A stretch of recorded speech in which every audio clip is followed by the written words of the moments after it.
Good evening, student. Good evening, evening. sir. Good evening.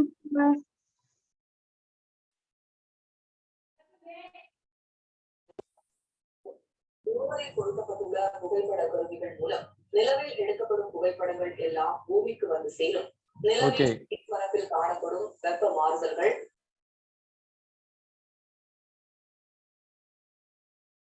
Good evening. நம்ம ஏற்கனவே பார்த்ததை கொஞ்சம் ரீகால் பண்ணிடலாங்க. வாசா ரெக்டானா என்னன்னு சொல்லுங்க. வாசா ரெக்டா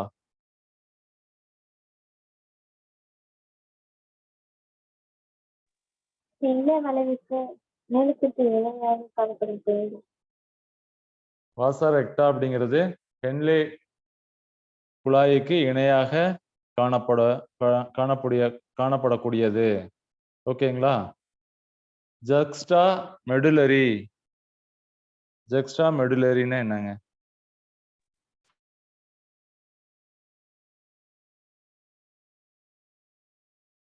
ஜக்ஸ்டா மெடுலரி நெஃப்ரான் அப்படின்னா என்னங்க? நெஃப்ரானுடைய ஹெட்டே வலையில வந்து மெடுலரி பகுதியில வந்து மெடுலா பகுதி வரைக்கும் ரொம்ப நீளமா இருந்தா ஜக்ஸ்டா மெடுலரி நெஃப்ரான் அப்படின்னு சொல்றான். ஓகேங்களா? ஸோ நம்ம நேற்று ஒரு டேபிளர் காலம் கொடுத்தோம், அதெல்லாம் ஓரளவுக்கு பார்த்தீங்களா?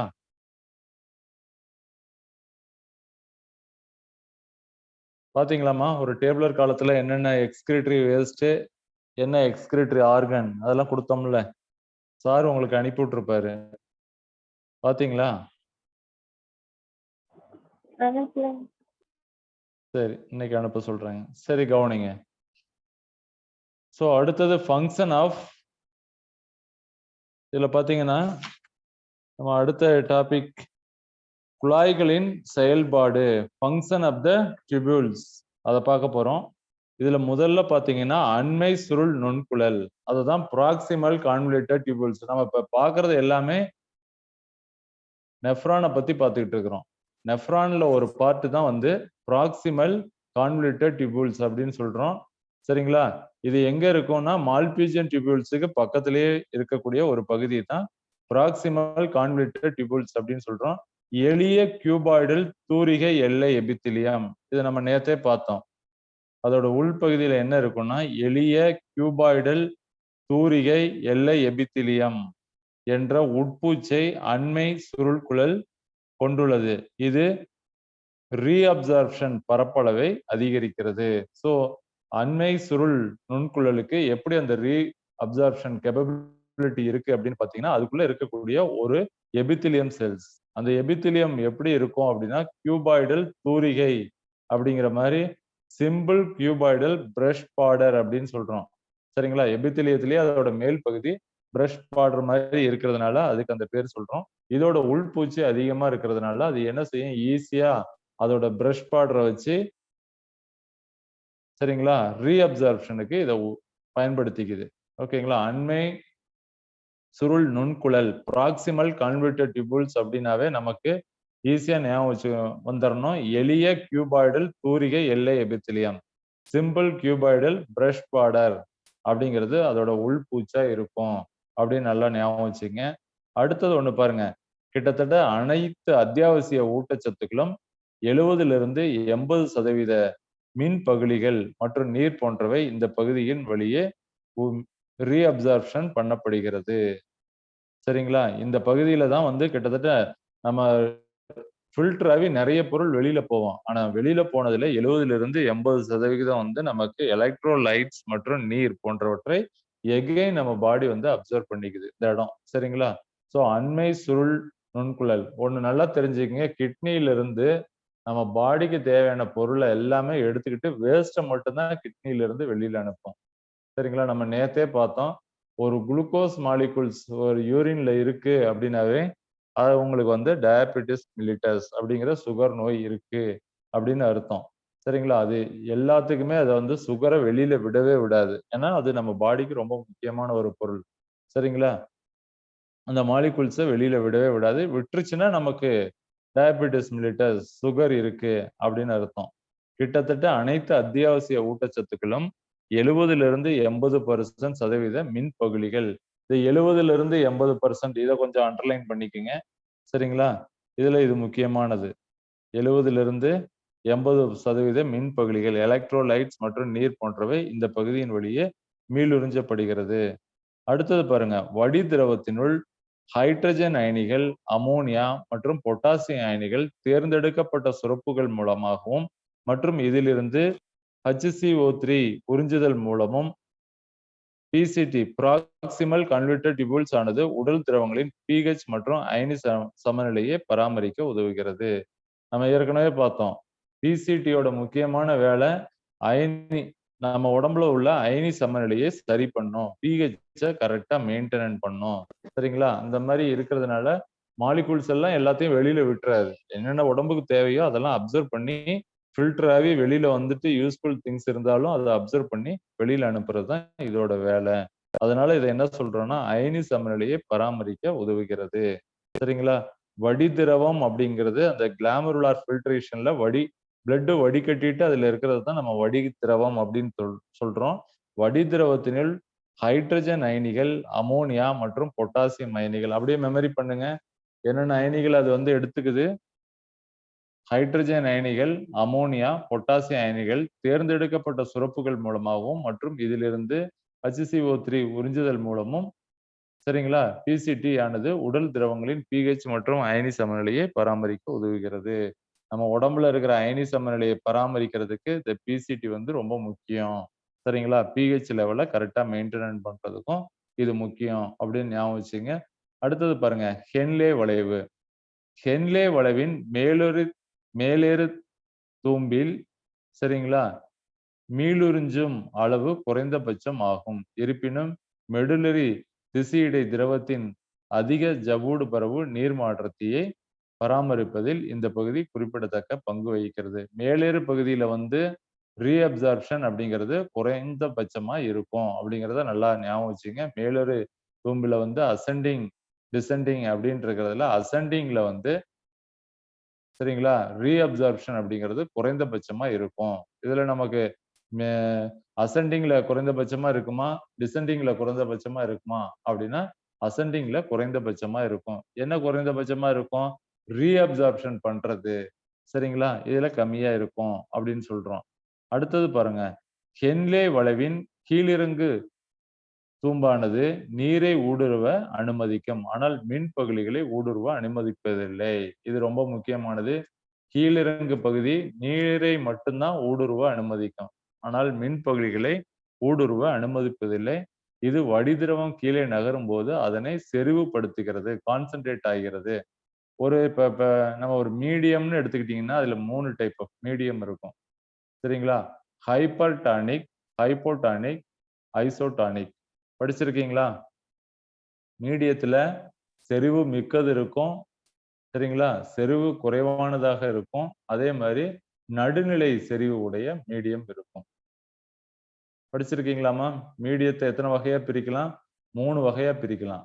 செறிவு அதிகமானது, கம்மியானது, நடுநிலை உடையது அப்படின்னு ஏதாவது ஒரு மீடியத்தை எடுத்துக்கிட்டா அந்த மாதிரி இருக்கும். ஸோ இதுல வந்து ஒரு மீடியத்திலிருந்து வாட்டர் மாலிகூல்ஸ் மட்டும் வெளியில வந்துகிட்டே இருந்ததுன்னா கான்சென்ட்ரேட் ஆகுது. நம்ம ஒரு பொருள் ஒரு ஒரு மீடியத்தை எடுத்துக்கிறோம், மீடியத்துல சுகரை போட்டு நல்லா கலக்கி வேற ஏதாவது சால்ட் இதெல்லாம் போட்டு எடுத்துக்கிறோம். அதுல இருந்து வாட்டர் மாலிகூல்ஸை மட்டும் வெளியில எடுத்துக்கிட்டே இருந்தா என்ன ஆகும்? அந்த மீடியம் கான்சென்ட்ரேட்டடா ஆகும். அந்த மாதிரி தான் இதுல வந்து மின் பகுளிகள், சரிங்களா, இதுல பாருங்க, அனுமதிக்கும், ஆனா மின் பகுதிகளை ஊடுருவ அனுமதிப்பதில்லை. வாட்டரை மட்டும்தான் வெளியில அனுப்பும், ஆனா மின் பகுதிகளை அனுப்புவதில்லை. அதனால வந்து நம்ம வடி திரவம் அப்படின்னு சொல்ற அந்த யூரின்ல வந்து என்ன இருக்கும்? கான்சென்ட்ரேஷன் அதிகமாகுது அப்படின்னு சொல்றாங்க. இது புரியுதுங்களா என்னன்னு? மேலேறு கீழேறு இதுல எப்படி இருக்கு அப்படின்னு பார்க்க போறோம். சரிங்களா? pH மெயின்டைன் பண்றதுக்கு பிசிடி நமக்கு உதவுது அப்படிங்கிற ஒரு பாயிண்ட ஞாபகம் வச்சுங்க. அதே மாதிரி ஹென்லே வளைவுல, சரிங்களா, அசெண்டிங் டிசெண்டிங் அப்படின்னு இருக்கு. மேல இருந்து கீழே வர்றது, கீழே இருந்து மேல போற வளைவு இருக்கு. சரிங்களா? அசெண்டிங் லிம்ப்ல, சரிங்களா, ரீஅப்சார்ப்ஷன் அளவு குறைந்தபட்சமா இருக்கும் அப்படிங்கறத நல்லா மைண்ட்ல வச்சுங்க. அசெண்டிங் லிம்ப்ல எப்படி இருக்குங்க? ரீஅப்சார்ப்ஷன் குறைந்தபட்சமா இருக்கும். அதே மாதிரி டிசெண்டிங் லிம்ப்ல வந்து மின் பகுளிகளை வெளியில அனுப்பவே அனுப்பாது, நீரை மட்டும்தான் வெளியில அனுப்பும். அதனால அந்த யூரினோட கான்சென்ட்ரேஷன் வந்து அதிகமாகுது அப்படி செறிவுபடுத்தப்படுகிறது அப்படின்னா அதோட கான்சன்ட்ரேஷன் வந்து அதிகமாகுது அப்படிங்கிறத ஞாபகம் வச்சுங்க. அடுத்த நெக்ஸ்ட் ஒன் பாத்தீங்கன்னா ஹென்லேவின் மேலிரு தும்பு நீரை ஊடுருவ அனுமதிப்பதில்லை. அசெண்டிங் லிம்ப் வந்து நீரை ஊடுருவ அனுமதிப்பதில்லை. ஆனால் மின்பகுளிகளை உயிர்ப்புள்ள முறையில் ஆக்டிவ் பாசிவ்னு 2 மெத்தட் பார்த்தோம். சரிங்களா? ஆக்டிவ் உயிர்ப்புள்ள முறையிலோ அல்லது உயிர்ப்பற்ற முறையிலோ கடத்த அனுமதிக்கிறது. ஆக்டிவ்னா இம்மீடியட்டா வேலை செய்யறது ஆக்டிவ் அப்படின்னு நம்ம நேத்தே பார்த்தோம். சரிங்களா? பாசிவ் அப்படிங்கிறது ஆக்டிவ் இம்யூனிட்டி, பேசிவ் இம்யூனிட்டின்னு கூட நமக்கு இருக்குது. ஆக்டிவ் இம்யூனிட்டினா நம்ம பாடியிலே எனி பாக்டீரியா அண்ட் வைரஸ் நம்ம பாடிக்கு வந்ததுன்னா இம்மீடியட்டா நம்ம பாடி ஆன்டிபாடிஸை ப்ரொடியூஸ் பண்ணிச்சுன்னா அது ஆக்டிவ் இம்யூனிட்டி. பாசிவ் இம்யூனிட்டினா நமக்கு அந்த அளவுக்கு பவர் இல்லைன்னா இன்னொரு அனிமல்ஸோட உடம்புக்கு அந்த வைரஸை செலுத்தி அதுல ஆன்டிபாடிஸை எடுத்து நம்ம கொண்டாந்து நம்ம பாடியில விட்டோம் அப்படின்னா அது பாசிவ். ஸோ அந்த மாதிரி இதுல ஆக்டிவ் அப்படின்னா உடனே இம்மீடியட்டா நடக்கக்கூடியதா வந்து ஆக்டிவ் பாசிவ் மெத்தட் அப்படின்னு 2 இருக்கு. இதுல முறை இதுல பாத்தீங்கன்னா ஹென்லேயின் மேலேறு தும்பு நீரை ஊடுருவ அனுமதிப்பதில்லை. ஆனால் மின்பகுளிகளை உயிர்ப்புள்ள முறையிலோ அல்லது உயிர்ப்பற்ற முறையிலோ கடத்த அனுமதிக்கின்றது. எனவே செறிவுமிக்க வடிதிரவம் மேல் நோக்கி செல்லும் போது மெடுலரி திரவத்திற்கு மின்பகுளிகள் கடந்து செல்வதால் இது நீர்த்த நிலையை அடைகிறது. இந்த இடத்துல செறிவுமிக்கதுன்னு நம்ம முதல்ல பார்த்தோம். அதுக்கப்புறம் பாத்தீங்கன்னா நீரை ஊடுருவ அனுமதிப்பதில்லை. ஆனால் மின்பகுளிகளை உயிர்ப்புள்ள முறையில் அல்லது உயிர்ப்பற்ற முறையில் கடத்த அனுமதிக்கிறது. ஸோ அதனால ஈஸியா இதோட நீர்த்த நிலையை அடைகிறது அப்படின்னு பார்க்கிறோம். கான்சன்ட்ரேஷன் நம்ம பார்ப்போம். சரிங்களா? ப்ராக்சிமல் கன்வெர்டட் டியூபிள்ஸ்ல யூரினோட கான்சன்ட்ரேஷன் எவ்வளவு இருக்கும்? அதே மாதிரி கீழே ஹென்ஸ்லே லோப் அசெண்டிங்ல எவ்வளவு இருக்கும், டிசெண்டிங்ல எவ்வளவு இருக்கும், ப்ராக்சிமல் டிஸ்டல் கன்வெர்டட் டியூபிள்ஸ்ல எவ்வளவு இருக்கும் அப்படின்னு நம்ம பார்க்கிறோம். ஸோ இதை பார்த்துங்க. சரிங்களா? இதுல நம்ம என்ன மெயினா இந்த பேராகிராஃப்ல எல்லாம் என்ன ஞாபகம் வச்சுக்கணும்னா பிசிடியா பிஹெச்சை மெயின்டைன் பண்ணுது மற்றும் அயனி சமநிலையை பராமரிக்க உதவுகிறது. ஹென்லே வளைவா அசெண்டிங் லிம்ப் வந்து என்ன செய்யுது, ரீஅப்சார்ப்ஷன் குறைஞ்ச அளவு பண்ணும். ஓகேங்களா? அதே மாதிரி டிசெண்டிங்ல வந்து நீரை ஊடுருவ அனுமதிக்கும். ஆனால் மின்பகுளிகளை ஊடுருவ அனுமதிப்பதில்லை. அந்த பகுதியை பார்த்துங்க. அடுத்தது ஹென்லேவின் மேலேறி தும்பு நீரை ஊடுருவ அனுமதிப்பதில்லை. ஆனால் மின்பகுளிகளை உயிர்ப்புள்ள முறையிலோ உயிர்ப்பற்ற முறையிலோ கடத்த அனுமதிக்கிறது. ஸோ இதை நல்லா ஞாபகம் வச்சுங்க. அடுத்தது பாருங்க சேமே டிஸ்டல் கன்வெர்டட் டியூபிள்ஸ். இப்போ ஃபர்ஸ்ட் நம்ம ஒரு நெஃப்ரான்ல ஃபர்ஸ்ட் பகுதி வந்து மால்பிஜியன் டியூபிள்ஸ்னு பார்த்தோம். அதுக்கு அடுத்தது proximal converted tubules and distal converted tubules. அதுக்கு இடையில என்ன இருக்குன்னா ஹென்லே லூப் இருக்குது. சரிங்களா? ஃபர்ஸ்ட் மால்பிஜியன் டியூபிள்ஸ் இருக்கு, அதுக்கு பக்கத்துலயே ப்ராக்சிமல் கன்வெர்டட் டியூபிள்ஸ் இருக்கு. ஹென்லே லூப் ஹென்ஸ்லே லூப் வந்து அசெண்டிங் டிசெண்டிங் இருக்கு. அதுக்கப்புறம் தான் வந்து என்ன இருக்குன்னா டிஸ்டல் கான்வெர்டட் டியூபிள்ஸ் டிசிடி. இதெல்லாம் அப்ரிவேஷன் கூட கேட்கலாங்க மேட்ச்ல. நல்லா பாத்துங்க. டிஸ்டல் கான்வெர்டட் டியூபிள்ஸ்னா சேய்மை சுருள் நுண்குழல். சரிங்களா? மால்பிஜியன் டியூபிள்ஸோட தூரத்துல இருக்குது. மால்பிஜியன் டியூபிள்ஸுக்கு பக்கத்திலேயே ஒட்டிக்கிட்டு இருக்கிறது ப்ராக்சிமல் கன்வெர்டட் டியூபிள்ஸ் அப்படின்னு சொல்றோம். இந்த பகுதியில் சோடியம் மற்றும் நீர் போன்றவற்றின் வரையறுக்கப்பட்ட மீளுறிஞ்சுதல் கண்டிஷனல் ரீஅப்சார்ப்ஷன் நடைபெறுகிறது.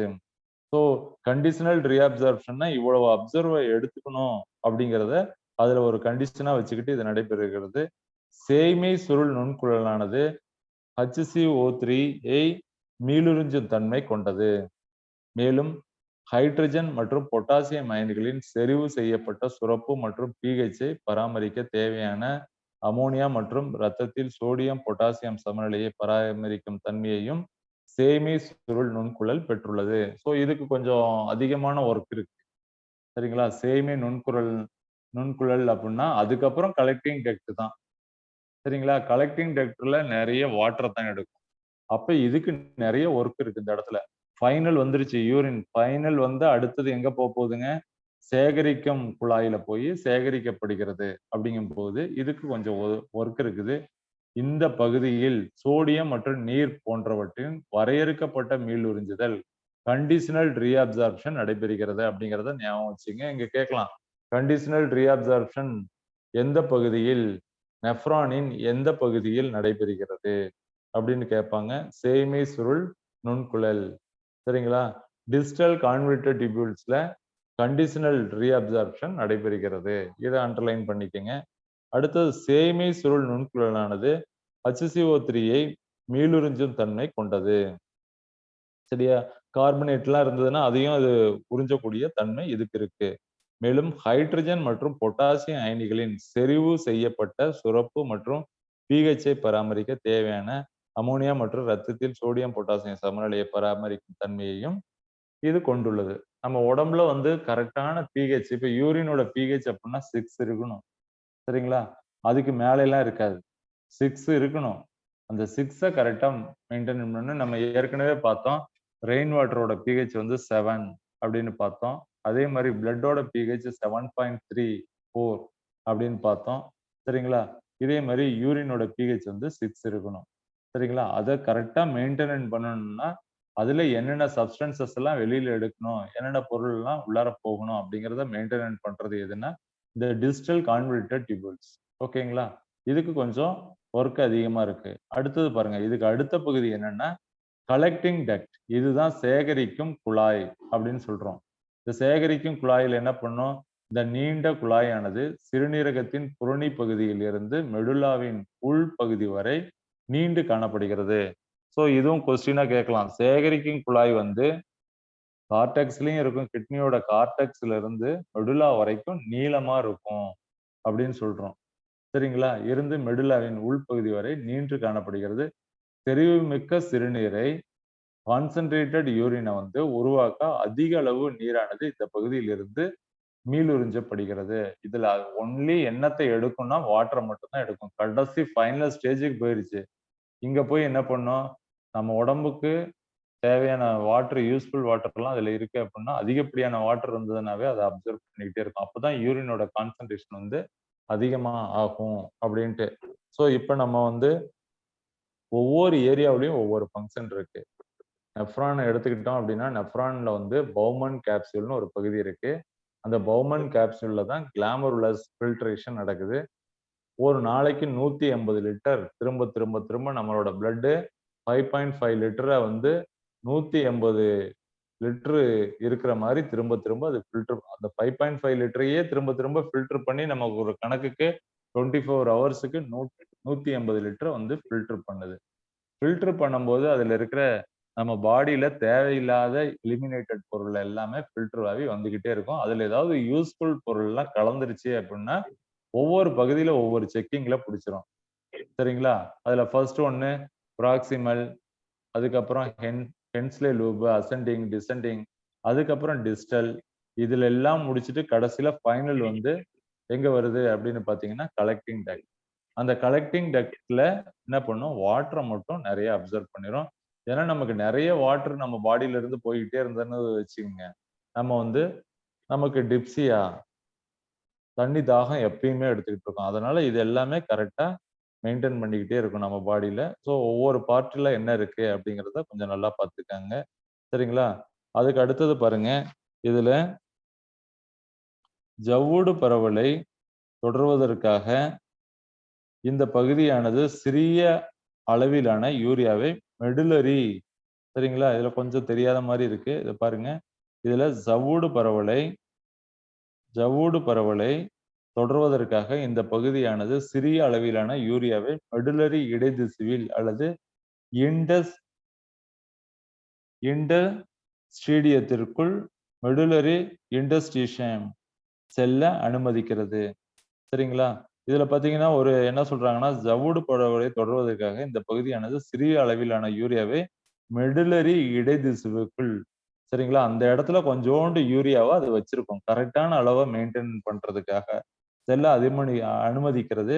ஹைட்ரஜன் மற்றும் பொட்டாசியம் அயனிகளின் செறிவு செய்யப்பட்ட சுரப்பு மூலம் ரத்தத்தில் pH மற்றும் அயனி சமநிலையை பராமரிப்பதிலும் இது முக்கிய பங்கு வகிக்கிறது.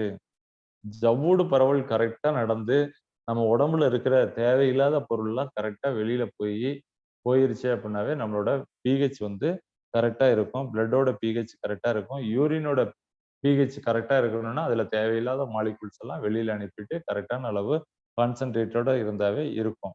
ஓகேங்களா? ஸோ இது பாருங்க, இது ஒரு சிம்பிளான ஒரு டயக்ராமா இருக்குது. சரிங்களா? ரொம்ப ஈஸியா அண்டர்ஸ்டாண்ட் ஆகுற மாதிரி இந்த டயக்ராம் இருக்கு. இதுல ஃபர்ஸ்ட் பார்ட் பாருங்க, பௌமன் கேப்சூல்ஸ் இருக்கு. எந்த பகுதியில இருக்கு? இது கொஸ்டின் கேட்பாங்க. புறணியில தான் இருக்குது. பவுமன் கேப்சூல் எங்கம்மா இருக்கு? புறணி பகுதியில இருக்கு. சரிங்களா? அதுக்கப்புறம் யாருமா மைக்கா பாருங்க, மைக்கை ஆஃப் பண்ணி வைங்க, மைக்கை ஆஃப் பண்ணி வைங்க. ஸ்டூடெண்ட் ஓகே, கவனிங்க. இதுல பாருங்க, புறணி பகுதிக்கு பக்கத்துல புறணியில தான் வந்து பவுமன் கேப்சூல் இருக்கு. அந்த பவுமன் கேப்சூலுக்கு பக்கத்துல இருக்கிறது வந்து சரிங்களா, சேய்மை நுண்குழல் அப்படின்னு சொல்றோம். ஓகேங்களா? பக்கத்துல இருக்கிறது அண்மை, இந்த சைடுல இருக்கிறது சேய்மை. அண்மை அப்படிங்கிறது ப்ராக்சிமல், அது வந்து டிஸ்டல் அப்படின்னு சொல்றோம். இதை கொஞ்சம் நல்லா பார்த்துங்க.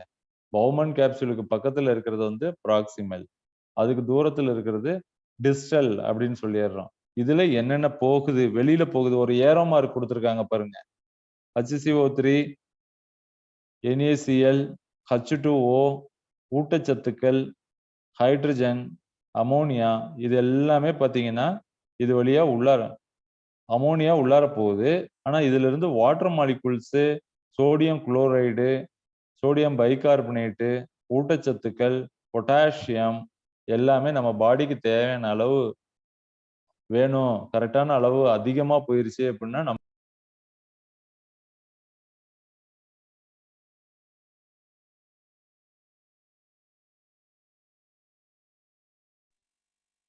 இதுல பாருங்க, இதுல ஹென்லே லோப் அப்படின்னு சொல்றோம். இந்த ஹென்லே லோப்ல பாத்தீங்கன்னா கீழிறங்கு தூம்பு அப்படின்னு சொல்றோம். இது ரொம்ப மெலிசா இருக்கும். அதே மாதிரி மேலேறு தூம்புல வந்து தடித்து காணப்படும். இது ஒரு ரொம்ப முக்கியமான ஒரு டிஃபரன்ஷியேட். சரிங்களா? இதை நல்லா பார்த்துங்க. இந்த ஹென்லே லூப்ல வாட்டர் மாலிகுல் வந்து கீழிறங்கு தூம்புல வாட்டர் மாலிகுல்ஸ் வந்து உள்ளார இருக்கிற அந்த யூரின்ல இருந்து வாட்டர் மாலிகுல்ஸ் நிறைய வரும், வெளியில வந்துகிட்டே இருக்கும். சரிங்களா? எக்ஸஸா இருக்கிறதெல்லாம் வெளியில வந்துகிட்டே இருக்கும். நம்ம யூரின் இது நெஃப்ரான் என்ன பண்ணும், எக்ஸஸா இருக்கிற வாட்டர் எல்லாம் எடுத்துக்கிட்டே இருக்கும். அந்த மாதிரிதான் இதுல ஒரு அமைப்பு இருக்கு. இது அதுக்கு அடுத்தது பாத்தீங்கன்னா மேலேறு தூம்பின் தடித்த பகுதி சோடியம் குளோரைடை வந்து வெளியில எடுத்துக்கிட்டே இருக்கும். சோடியம் குளோரைடு நிறைய வந்துடும். அதே மாதிரி யூரியா உள்ளார போகும். அதுக்குள்ள உள்ளார போறது ஏரோமா இருக்கு பாருங்க, வெளியில வர்ற மாதிரி இருந்ததுன்னா அது வெளியில வர்ற மாதிரி, அதுக்குள்ள அந்த குழலுக்குள்ள போறத வந்து என்ன சொல்றோம், இது உள்ளார போற மாதிரி ஏரோ மார்க் போட்டிருக்காங்க. ஸோ இதை பாருங்க, அப்படியே பாருங்க, சேய்மை சுருள் நுண்குழல். இதுல பாருங்க சோடியம் குளோரைடு நிறைய வெளியே போகுது, வாட்டர் போகுது. சரிங்களா? அதே மாதிரி பொட்டாசியம், ஹைட்ரஜன் இதெல்லாம் உள்ளார போகுது. ஸோ இதுல இந்த இடத்துல கான்சென்ட்ரேட் அதிகமா இருக்கும். இதோட வேலை நம்ம அதிகமும் அப்படின்னு சொன்னோம். சேய்மை சுருள் நுண்குழல் அப்படிங்கிறது டிஸ்டல் கான்வெர்டர் டியூபிள்ஸோட வேலை வந்து ரொம்ப அதிகமா இருக்கும் அப்படின்னு சொல்றோம். அண்மை குழல்லையும் அதே மாதிரிதான். சரிங்களா? அதோட இதுக்கு கொஞ்சம் கான்சென்ட்ரேட், யூரியாவை கான்சென்ட்ரேட், அதாவது யூரியா இதெல்லாம் நல்லா கரெக்டா கான்சென்ட்ரேட் வச்சு நம்ம யூரினை வந்து கான்சென்ட்ரேட்டட் யூரினா மாத்தி அனுப்பும். எகைன் இதுதான் கலெக்டிங் டக்ட். இந்த கலெக்டிங் டக்ட் எங்க இருக்கு அப்படின்னு பாத்தீங்கன்னா, சரிங்களா, கார்டெக்ஸ்ல இருந்து மெடுலா வரைக்கும் ஒரே நீளமான ஒரு கலெக்டிங் டக்டா இருக்கு. இதுல வந்து என்ன எடுக்குது, இங்க பாருங்க ஒரு ஏரோ மார்க் போட்டிருக்காங்க, வாட்டர் மாலிகுல்ஸ் வந்து வெளியில போகும். சரிங்களா? இந்த மாதிரி இருக்கு. இப்போ ப்ராக்சிமல் கன்வெர்டர் டியூபிள்ஸ்ல என்னமா நடக்குது? ப்ராக்சிமல் கன்வெர்டர் டியூபிள்ஸோட யூசஸ் என்ன, எதுக்கு பயன்படுதுன்னு நம்ம பார்த்தோம். ப்ராக்சிமல் கன்வெர்டர் டியூபிள்ஸ் வந்து pH மெயின்டைன் பண்ணுதுங்களா? pH மெயின்டைன் பண்ணுது. ப்ராக்சிமல் கன்வெர்டர் டியூபிள்ஸ் அப்படின்னாவே உங்களுக்கு pH மெயின்டைன் பண்றதுக்கு அது யூஸ் ஆகுது அப்படிங்கிறது நல்லா பார்த்துக்குங்க. அதே மாதிரி நமக்கு பார்த்தீங்கன்னா 70 - 80% மின் பகுளிகள் மற்றும் நீர் போன்றவற்றை சரிங்களா இதை அப்சர்வ் பண்ணுது அப்படின்னு நம்ம பார்த்தோம். சரிங்களா? அடுத்தது பாத்துங்க, அடுத்தது நமக்கு வந்து ஹென்லே வளைவு. ஹென்லே வளைவுல மேலேறு தூம்பில், அதாவது அசெண்டிங் லிம்ப்ல சரிங்களா ரீஅப்சர்ப்ஷன் அதிகமா இருக்குமா குறைவா இருக்குங்களா? குறைவா இருக்கும் சார். குறைவா இருக்கும். குறைவா சரிங்களா? இது நம்ம மெமரி பண்ணிக்க வேண்டியதுதான். ஹென்லே வளைவுல மேலிரு தூம்பு, அதாவது அசெண்டிங் லிம்ப் அப்படின்னு பாத்தீங்கன்னா, இதுல வந்து பி இதுல வந்து என்ன இருக்கும்? ரீஅப்சார்ப்ஷன் வந்து குறைவா தான் இருக்கும். சரிங்களா? அத ஞாபகம் வச்சுக்கங்க. அதே மாரி கீழிறங்கு தூம்பானது டிசெண்டிங் லிம்ப்ல வந்து நீரை ஊடுருவ அனுமதிக்கும். ஆனால் எதை அனுமதிக்காது? எலக்ட்ரோலைட்ட ஊடுருவ அனுமதிப்பதில்லை. இத அண்டர்லைன் பண்ணிக்கங்க. இது ரொம்ப முக்கியமானது இதுல. சரிங்களா? அதுக்கப்புறம் சரிங்களா? சேமி நுண்குழல் அப்படின்னு பார்க்கும்போது, இதுல நெறைய இருக்கு. நெறைய இதோட வேலைகள்லாம் இருக்கு. நம்ம இந்த டயகிராம கொஞ்சம் அப்படியே நல்லா மெமரி பண்ணிக்கிட்டோம் அப்படின்னா, அப்படியே ஞாபகம் வச்சுக்கலாம். சரிங்களா? ப்ராக்ஸிமல்ல என்னென்ன வெளியில போகுது, என்ன உள்ளார வருது. அதே மாரி டிஸ்டல் டிஸ்டல்ல என்ன வெளியில போகுது, என்ன உள்ளார வருது அப்படின்னு ஞாபகம் வச்சுக்கலாம். அதே மாரி இந்த பகுதி எதுல அமைஞ்சிருக்கு, இப்ப ஃபார் எக்ஸாம்பிள் கலெக்டிங் டக்ட் அப்படின்னு எடுத்துக்கிட்டாங்கன்னா, என்ன கேட்பாங்கன்னா, கலெக்டிங் டக்ட் வந்து புறணியில மட்டும் இருக்குமா? இல்ல மெடுலாவுல மட்டும் இருக்குமா? இல்ல போத் புறணியிலயும், மெடுலாவுலயும் அமைந்து காணப்படுமா? அப்படின்னு கேட்பாங்க. அப்ப நமக்கு தெரியணும். இது வந்து எங்க இருக்குங்க? 2லயுமே இருக்கும். புறணியிலயும் இருக்கும், மெடுலாவுலயும் இருக்கும். நல்ல நீளமான ஒரு குழல் மாரி இருக்கும். இதுக்கு பேரு தான் கலெக்டிங் டக்ட், சேகரிக்கும் நுண்குழல் அப்படின்னு நம்ம சொல்றோம். சேகரிக்கும் குழாய் அப்படின்னு சொல்றோம். ஓகேங்களா? சோ அடுத்தது பாருங்க. வடிதிரவத்தின் செறிவு செயல்முறை. சரிங்களா? இப்ப நம்ம ஒரு நெஃப்ரான பத்தி நெஃப்ரான பத்தி நமக்கு என்னென்ன பகுதிலாம் இருக்கு அப்படின்னு ஓரளவுக்கு தெரியும். அதோட வேலைகள்லாம் ஓரளவுக்கு தெரியும். இது ஒரு 2, 3 தாட்டி நம்ம ரீகால் பண்ணும்போது நம்ம நல்லா அண்டர்ஸ்டாண்ட் பண்ணிக்கலாம். இதுக்கு முக்கியமா நெஃப்ரான பத்தி படிக்கும்போது என்ன வேணும் அப்படின்னா, இத டயகிராம நல்லா வச்சுக்கிட்டு, அதுல இருக்கிற இதெல்லாம் கொஞ்சம் பார்ட்ஸ் எல்லாம் கொஞ்சம் நல்லா பார்த்துக்கங்க. ஓகேங்களா? ஸோ அடுத்தது பாருங்க. வடிதிரவத்தின் செறிவு செயல்முறை. வடிதிரவத்தின் செறிவு செயல்முறை அப்படின்னு சொல்றோம். பாலூட்டிகள் செறிவுமிக்க அல்லது அடர்த்தி மிக்க சிறுநீரை உற்பத்தி செய்யும் திறனை பெற்றுள்ளது. மேமல்ஸ் எதுவா இருந்தாலுமே நம்ம மனுஷனுக்கு எப்படி இருக்கு?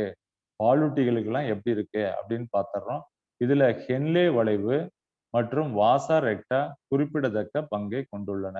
நமக்கு அதிகமா வந்து வாசா ரெக்டாவும் சரி, ஹென்லே வளைவும் சரி நல்ல நீளமா இருக்கிறதுனால, இதுல இந்த செறிவு ஊட்டப்பட்ட யூரின குடுக்கறதுல இது முக்கிய பங்கு வகிக்கிறது. சரிங்களா? அடுத்தது பாலூட்டியில எப்படி இருக்குன்னா, செறிவுமிக்க யூரின தான் அனுப்புது. ஹென்லே வளைவில் உள்ள 2 தூம்புகள் வழியே வடிதிரவத்தின் பாய்வானது எதிரெதிர் திசையில் உள்ளன. இதனால் எதிரோட்டம் உருவாகிறது. பாருங்க, ஹென்லே வளைவோட மேல இருந்து கீழ வருது. அதே மாரி கீழ இருந்து மேல போறதுனால, எதிரெதிர் திசையில நடக்கிறதுனால, அங்க வந்து ஒரு எதிரோட்டம், கவுண்டர் கரண்ட் அப்படின்னு சொல்றோம். அந்த இடத்துல வந்து கொஞ்சம் வேகமா இருக்கும். மேல இருந்து ஃபோர்ஸா வருது. அதே மாரி கீழ இருந்து மேல ஃபோர்ஸா ஏறுறதுனால, அந்த இடத்துல ஒரு கவுண்டர் கரண்ட் அப்படின்னு எதிரோட்டத்தை உருவாக்குகிறது. மேல இருந்து வருது. அது வளைஞ்சு மேல போம்போது எதிரோட்டம் அப்படின்னு சொல்றோம். சரிங்களா? நம்ம அன்னைக்கே சொன்னோம். கல்ஃப் ஆஃப் மன்னார் அன்னைக்கு சொன்னோம். கல்ஃப் ஆஃப் மன்னார்ல வந்து இந்த உலகத்துல இருக்கிற எல்லா ஸ்பீசிஸும் அந்த இடத்துல இருக்கும். அந்த இடத்துல ஒரு வாட்டர் கரண்ட் வரும். ஏன்னா மேல இருந்து தண்ணி வந்து அந்த இடத்துல ஒரு சுழண்டு அதுக்கப்புறம் மேல ஏறும்போது ஒரு வாட்டர் கரண்ட் வர்ற மாரி இந்த இடத்துல வந்து கவுண்டர் கரண்ட் அப்படின்னு சொல்ற ஒரு எதிர்ப்பு மேல இருந்து வருது. அது அந்த இடத்துல திரும்பி அதுக்கப்புறம் மேல ஏறுறது. அத ஞாபகம் வச்சுங்க. இத வந்து ஒரு எதிரோட்டத்தை உருவாக்குகிறது. ஹென்லே வளைவின் உள்ள 2 தூம்புகள் லிம்ப் வழியே பாயும்போது ஒரு எதிரோட்டத்தை உண்டாக்குகிறது. அப்படிங்கிறத ஞாபகம் வச்சுக்கங்க. சரிங்களா? வாசா ரெக்டாவின் 2 தூம்புகளிலும் கூட நிகழும் இரத்த ஓட்டத்தின் பாய்வானது எதிரோட்ட வடிவிலோ உள்ளது. சரிங்களா? வாசா ரெக்டாவிலயும் இதே மாரி தான் இருக்கும். சரிங்களா? ஏன்னா இதுக்கு இணையா தான் வாசா ரெக்டா இருக்கு. இதுல எப்படி இருக்கோ அதே மாரி தான் அதுலயும் இருக்கும். ஹென்லே வளைவிற்கும் மற்றும் வாசா ரெக்டாவிற்கும் இடையிலான நெருக்கம், அத்துடன் இவற்றில் உள்ள எதிரோட்டம் உட்புற மெடுலரி இடைதிசுவினை சரிங்களா? நோக்கி அதிகரிக்கப்பட்ட ஆஸ்மாலாரிட்டியை பராமரிக்கிறது. அதாவது புறணியில் 300 இருந்து சரிங்களா? மெடுலாவுல வந்து 1300 வரைக்கும் இது அப்படியே கொஞ்சம் கொஞ்சமா அதிகமாகிக்கிட்டே இருக்கு அப்படிங்கிறத பார்க்குறோம். புறணியில எவ்வளவு இருக்கும்? 300 தான் இருக்குங்க. சரிங்களா? அதே மாரி மெடுலாவுல பார்த்தீங்கன்னா 1200 சரிங்களா? மெடுலாவுல எவ்வளவு இருக்குங்க? 1200 வரைக்கும் இந்த மோலாரிட்டி வந்து கொஞ்சம் கொஞ்சமா அதிகமாகிக்கிட்டே இருக்குது. ஸோ வாசா ரெக்டாவ்லயும் எப்படி இருக்குன்னா, ஹென்லே லோப்ல எப்படி இருக்கோ அதே மாதிரி தான் வாசா ரெக்டாவ்லயும் இருக்கும். ஏன்னா அதோட அட்டாச் ஆகி இருக்கிற பகுதி தான் இது. சரிங்களா? ஸோ இதுல 300 எது? 1200 எது? அப்படின்னு பார்த்துங்க. புறணி பகுதியில வந்து எவ்வளவு இருக்குங்க? 300 இருக்கு. மெடுல்லாவுல எவ்வளவு இருக்கும்? 1200 இருக்கும். சரிங்களா? ஆஸ்மாலாரிட்டி அப்படின்னு சொல்றோம். அது எவ்வளவு இருக்கும்? அப்படின்னு பார்த்துக்கங்க. புறணியில 300 இருக்கும். மெடுல்லாவுல 1200 இருக்கும். இந்த சாய்வு முக்கியமாக சோடியம் குளோரைடு மற்றும் யூரியாவால் ஏற்படுகிறது. இந்த கிரேடியன்ட் எப்படி ஒரு இடத்துல கம்மியாவும், ஒரு இடத்துல அதிகமாவும் இருக்கிறதுக்கு என்ன காரணம் அப்படின்னா, சோடியம் குளோரைடு மற்றும் யூரியா. சரிங்களா? இதெல்லாம் உள்ளார ஜாயிண்ட் ஆவறதுனால, இது மாரி டிஃபரெண்ட் இருக்கு அப்படின்னு சொல்றாங்க. ஹென்லே வளையத்தின் மேலேறு தூம்பில் சோடியம் குளோரைடு ஆனது கொண்டு செல்லப்படுகிறது. இது வாசா ரெக்டாவின் கீழிறங்கு தூம்புடன் பரிமாற்றம் செய்யப்படுகிறது. அதே மாதிரி வாசா ரெக்டாவோட இது பரிமாற்றம் பண்றதுனால இந்த டிஃபரெண்ட் வருது அப்படின்னு சொல்றாங்க. மேல புறணியில 300 இருக்கு. அதே மெடுலாவுக்கு வரும்போது அது 1200 மாறிடுது. சரிங்களா? இது ஆஸ்மாலாரிட்டியை குறிக்கிறது. இத கொஞ்சம் நம்ம மெமரி பண்ணி வச்சுக்கணும். மேல எவ்வளவு இருக்கு, அதே மாதிரி கீழ வரும்போது மெடுலாவுல வரும்போது எவ்வளவு இருக்கு அப்படிங்கிறத கொஞ்சம் ஞாபகம் வச்சுக்கங்க. அடுத்தது பாருங்க. வாசா ரெக்டாவின் மேலேறு தூம்பு பகுதியால் சோடியம் குளோரைடு இடைத்திசுவிற்குள் சரிங்களா திரும்பி அனுப்பப்படுகிறது. இதேபோல் ஹென்லே வளைவின் மேலேறு தூம்பின் மெல்லிய பகுதியில் சிறிய அளவு யூரியா உள்நுழைகிறது. சரிங்களா? மெல்லிய பகுதி இருக்கும், தடித்த பகுதி இருக்கும். இதுல வந்து யூரியா உள்நுழைகிறது. இது சேகரிக்கும் குழாயின் மூலம் மீண்டும் இடைத்திசுவிற்கு கொண்டு செல்லப்படுகிறது. அதுக்கப்புறம் மறுபடியும் பார்த்தீங்கன்னா, இதெல்லாம் எங்க போகுதுன்னா, சேகரிக்கும் குழல் வழியாக மீண்டும் இடைத்திசுவிற்கு செல்கிறது. நம்ம பாடியில என்ன யூஸ்ஃபுல் இருந்தாலும், அது வந்து இந்த லைன் வழியா போம்போது ப்ராக்ஸிமல், அதே மாரி ஹென்லே லோபு, டிஸ்டல் இது வழியில எல்லாம் போம்போது யூஸ்ஃபுல் இருந்தா அங்கங்க அத எடுத்துக்கிட்டே இருக்கும். அப்ப நெறைய பொருள் அதுல இருக்கிற பொருள் எல்லாம் வெளியில எடுக்கும்போது மாலிக்யூல்ஸ் எல்லாம் வெளியில எடுக்கும்போது, அந்த யூரினோட கான்சன்ட்ரேஷன் எல்லா இடத்துலயும் ஒரே மாதிரி இருக்காது. சரிங்களா? இது நமக்கு ரொம்ப முக்கியமானது. எல்லா இடத்துலயும் ஒரே மாதிரி யூரினோட கான்சன்ட்ரேஷன் இருக்காது. பிஹெச் இருக்காது. அப்படின்னு நம்ம சொல்றோம். சரிங்களா? ஒரு இடத்துல அதிகமா இருக்கும், ஒரு இடத்துல கம்மியா இருக்கும். அதெல்லாம் இப்ப நம்ம பார்க்க போறோம். வாசா ரெக்டாவின் மேலேறு தூம்பு பகுதியில் சரிங்களா? இது பார்த்தோம். அதுக்கு அடுத்தது பாருங்க. மேலே விவரிக்கப்பட்ட பொருட்களின் கடத்தலானது ஹென்லே வளைவு மற்றும் வாசா ரெக்டா என்ற சிறப்பான அமைப்பின் மூலம் வழிநடத்தப்படுகிறது. இது எதிரோட்ட வழிமுறை கவுண்டர் கரண்ட் மெக்கானிசம் என்று அழைக்கப்படுகிறது. சரிங்களா? இது எப்படி இந்த மாரி மெக்கானிசம் நடக்குது அப்படின்னா, மேல இருந்து ஃபோர்ஸா வருது. அதே மாரி கீழ இருந்து மேல ஃபோர்ஸா போகுது. ஸோ இதுக்கெல்லாம் என்ன காரணம் அப்படின்னா, வாசா ரெக்டாவும் சரிங்களா? ஹென்லே லூப் சரிங்களா? ஒரு இடத்துல ஹென்லே லூப்லயே பாருங்க. அதோட வால் ஒரு இடத்துல ரொம்ப மெலிசா இருக்கு. இன்னொரு இடத்துல அகன்று இருக்கு. அப்படிங்கும்போது இங்க ஃபோர்ஸ் வந்து எப்படி இருக்கும்? ரொம்ப ஸ்ட்ரைட்டா ரொம்ப கொஞ்சம் அதிகமா இருக்கும். மேல போம்போது அப்புறம் சாதாரணமா இருக்கும். ஏன்னா, அந்த இடத்துல மேல ஏறுறதுக்காக அந்த மாரி இயற்கையிலேயே இருக்கு. வாசா ரெக்டாவும், ஹென்லே வளைவும் ரொம்ப முக்கியமான பங்கு வகிக்கிறது. அப்படிங்கிறத ஞாபகம் வச்சுக்கங்க. இந்த வழிமுறை மெடுலரி இண்டஸ்ட்ரி மெடுலரி இன்டர்ஸ்டிஷியம் செறிவு சாய்வை பராமரிக்க உதவுகிறது. இந்த மாரி இருக்கிறதுனால தான் ஒரு சாய்வு இருக்கு. 300ல இருந்து 1200 வரும்போது ஏன் இந்த மாரி வருது அப்படின்னு பார்த்தா, இந்த மாரி ஒரு என்ன இருக்கு? Medullary medullary grey concentration gradient அப்படின்னு சொல்றோம். மெடுலரி இன்டர்ஸ்டிஷியம் அப்படின்னு சொல்ற அந்த இது இருக்கிறதுனால தான் நமக்கு இந்த மாரி வருது அப்படின்னு சொல்றாங்க. சாய்வுனா இங்க என்ன சொல்றாங்கன்னா, மேல 300 இருக்கு, கீழ 1200 அத சொல்றாங்க. இத்தகைய இடைதிசு சாய்வானது சேகரிக்கும் குழாயில் இருந்து தண்ணீரை எளிதில் கடத்தி செல்வதன் மூலம் அடர்வு மிகுந்த வடிதிரவத்தை உருவாக்குவதற்கு உதவுகிறது. கடைசியில என்ன சொல்றாங்கன்னா, அடர்வு மிக்க வடிதிரவம் அப்படின்னா யூரின் வர்றதுக்கு காரணம் என்னன்னா, இதுதான் காரணம். சிறுநீர் வந்து பாலூட்டிகள்ல வந்து அடர்வு மிக்கது, செறிவு மிக்கது அப்படிங்கிறத சொல்றாங்க. சரிங்களா? அடுத்தது பாருங்க. மனித சிறுநீரகங்கள் முதலில் உருவாக்கப்பட்ட வடிவ திரவத்தை விட கிட்டத்தட்ட 4 மடங்கு அடர்வு மிகுந்த சிறுநீரை உருவாக்க முடியும். இது கொஸ்டின் பார்த்துக்கங்க.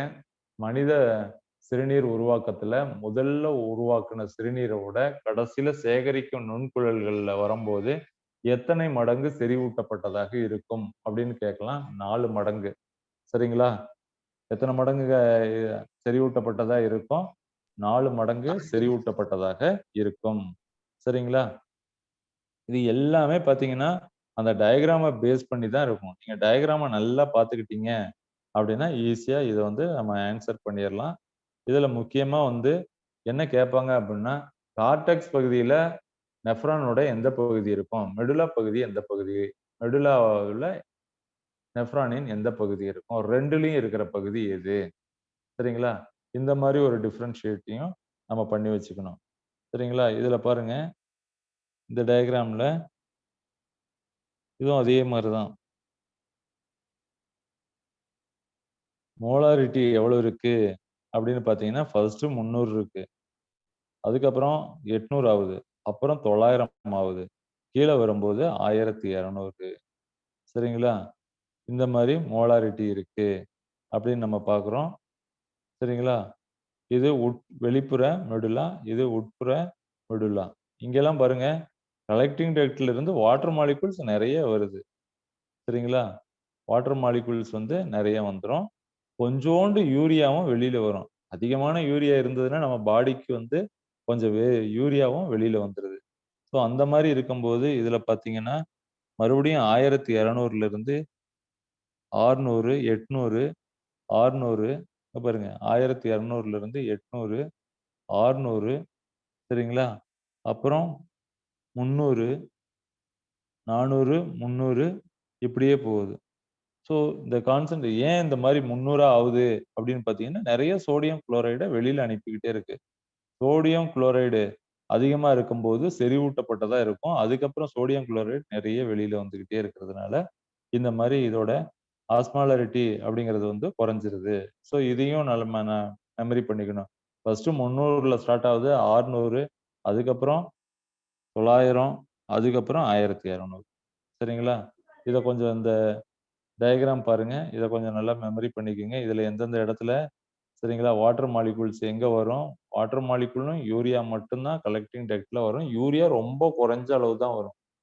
வாட்டர் மாலிக்யூல்ஸ் தான் அதிகமான யூஸ்ஃபுல் வாட்டர் இருந்ததுன்னா, அங்க வந்துரும் வந்துரும். சரிங்களா? சரிங்களா? இப்ப நம்ம இதுவரைக்கும் நம்ம பார்த்தது எல்லாமே கிட்னியோட ஸ்ட்ரக்சரும், நெஃப்ரானோட ஸ்ட்ரக்சரையும் தான் பார்த்தோம். அதோட வேலைகள் என்ன? சரிங்களா? இது கொஞ்சம் நாம மெமரி பண்ணக்கூடிய ஏரியா தான். அங்கங்க கொஞ்சம் எல்லாம் நல்லா மெமரி பண்ணி வச்சுக்கணும். ஓகேங்களா? இது புரியுதுங்களா? அடுத்ததுக்கு போலாங்களா? இது புரியுதாம்மா? Yes sir. Yes sir. கொஞ்சம் ஒரு 2, 3 தாட்டி ரீட் பண்ணீங்கன்னா, உங்களுக்கு ஈஸியா புரிஞ்சிரும். ஓகேங்களா? இப்போ வந்து முக்கியமான பாயிண்ட்லாம் நல்லா மெமரி பண்ணிருங்க. அதுக்கப்புறம் அங்கங்க ரீட் பண்ணி வச்சுருங்க. அதே மாரி அசெண்டிங் லிம்ப் எப்படி இருக்கும்? டிசெண்டிங் ஹென்லேவோட அசெண்டிங் லிம்ப் எப்படி இருக்கும்? டிசெண்டிங் எப்படி இருக்கும்? அப்படிங்கிறத டிஃபரன்ஷியேட் பண்ணிக்கங்க. ப்ராக்ஸிமல் எப்படி இருக்கும்? அதுல என்னென்ன மாலிக்யூல்ஸ்லாம் வெளியில போகும்? என்ன உள்ளார வரும்? சரிங்களா? டிஸ்டல்ல என்ன வெளியில போகும்? என்ன உள்ளார வரும்? கலெக்டிங்ல 2 தான். யூரியா, நீர். இது மட்டும் வெளியில வரும். உள்ளார எதுவுமே போகாது. சரிங்களா? அதாவது அதே மாரி யூரின் ஃபர்ஸ்ட் இருக்கிறதுக்கும், கடைசி கலெக்டிங் டக்ட்ல இருக்கிறதுக்கும் எத்தன பெர்சென்ட் கான்சன்ட்ரேட்டடா இருக்கும் அப்படின்னு பார்த்தீங்கன்னா, 4 மடங்கு 4 மடங்கு கான்சன்ட்ரேட்டடா இருக்கும். ஃபர்ஸ்ட் வந்த யூரினுக்கும், கடைசியில போய் அந்த கலெக்டிங் டக்ட்ல இருக்கிறதுக்கும் 4 மடங்கு இருக்கும். சரிங்களா? இத பார்த்துக்கங்க. அடுத்த நெக்ஸ்ட் ஒன் பாருங்க. சிறுநீரை சிறுநீர செயல்பாட்டை ஒழுங்குபடுத்துதல் அப்படின்னு பார்த்தீங்கன்னா, நமக்கு சிறுநீரகங்களின் செயல்பாடானது ஹைப்போதலாமஸ் அப்படின்னு சொல்றோம். ஹைப்போதலாமஸ் அப்படிங்கிறது முக்கியமான பார்ட் நம்ம பிரெயின்ல. இந்த பார்ட்ல தான் வந்து என்ன அட்டாச் ஆகியிருக்குங்க? ஒரு கிளாண்ட் அட்டாச் ஆகியிருக்கும். என்ன pituitary gland gland. Pituitary. Very good. சரிங்களா? ஹைப்போதலாமஸ் அப்படிங்கிறது முக்கியமான ஒரு ஏரியா. இதுல ஒரு இன்ஃபண்டிபிளாஸ்டால் அப்படின்னு சொல்ற ஒரு காம்பு மாதிரி ஒரு பகுதியோட தான் இந்த பிட்யூட்டரி கிளாண்ட் அப்படின்னு சொல்றோம் மாஸ்டர் கிளாண்டு அது அட்டாச் ஆகியிருக்கும். அதே மாதிரி இன்னொன்னு என்னன்னு பாத்தீங்கன்னா ஜக்ஸ்டா கிளாமருலார் அமைப்பு சரிங்களா? மற்றும் ஓரளவிற்கு இதயமும் நம்மளோட கிட்னியோட ஃபங்க்ஷனுக்கு யூஸ் ஆகுது. ஏன்னா அதுதான் பம்ப் பண்ணி விடுறது. நம்ம ஏற்கனவே பார்த்தோம். நம்மளோட ஹார்ட் வந்து one of the pumping organ. கரெக்டா பம்ப் பண்ணும்போது எல்லா இடத்துக்கும் பிளட் போகும். பிளட் போகும்போது கிட்னிக்கும் நல்ல பிளட் சப்ளை இருக்கும். அப்ப நமக்கு வந்து இந்த ஃபில்டர் அப்படிங்கிறது கரெக்டா ஆகிக்கிட்டே இருக்கும். அதனால நம்மளோட சிறுநீரகம் செயல்பாட்டை ஒழுங்குபடுத்துவதற்கு 3 ஆர்கன் வந்து ரொம்ப முக்கியமானது. அதுல ஒண்ணு வந்து பிரெயின்ல இருக்கிற ஹைப்போதலாமஸ், ஜக்ஸ்டா கிளாமருலார் அமைப்பு மற்றும் இதயம் ஆகியவை ரொம்ப முக்கியமான ஒரு அமைப்பாக இருக்கிறது. ஓகேங்களா? ஸோ இத கொஞ்சம் நல்லா பார்த்துங்க. அடுத்தது இதுல அடுத்த பகுதி அப்படின்னு பார்க்கும்போது, இதுல ஹார்மோன் பின்னூட்ட கட்டுப்பாட்டினால் ஹார்மோனல் ஃபீட்பேக் மெக்கானிசம் திறமையாக கண்காணிக்கப்படுகிறது. நம்ம உடம்புல நிறைய ஃபீட்பேக் மெக்கானிசம் இருக்கு. சரிங்களா? அந்த ஃபீட்பேக் மெக்கானிசம் என்ன அப்படின்னு பார்த்தீங்கன்னா, அந்த ஃபீட்பேக் மெக்கானிசம் என்னன்னு பார்த்தீங்கன்னா, இப்போ ஒரு ஒரு சுரப்பு நம்ம உடம்புல அதிகமா இருக்கா, கம்மியா இருக்கா அப்படிங்கிறத ஃபீட்பேக் மெக்கானிசம் வந்து குடுக்கும். நம்ம உடம்புல இருக்கிற ஹார்மோன் போய் என்ன செய்யும்? ஒரு மெசேஜ கொண்டுட்டு போய் நம்ம பிரெயினுக்கு குடுக்கும். ஸோ இது கரெக்ட்டா இருக்கு. உன்னோட சுரப்ப நிப்பாட்டலாம் அப்படின்னா அங்கிருந்து மெசேஜ் வரும். சரிங்களா? ஃபீட்பேக் மெக்கானிசம் அப்படிங்கிறது ரொம்ப முக்கியம். ரத்தம், உடல் திரவத்தின் கொள்ளளவு சரிங்களா? ரத்தம் மற்றும் உடல் திரவோட கொள்ளளவு ரத்தம், உடல் திரவத்தின் கொள்ளளவு மற்றும் அயனிகளின் அடர்வுகளில் ஏற்படும் மாற்றங்களால் ஹைப்போதலாமஸில் உள்ள ஊடுகலப்பு உணர்வேற்பி தூண்டப்படுகிறது.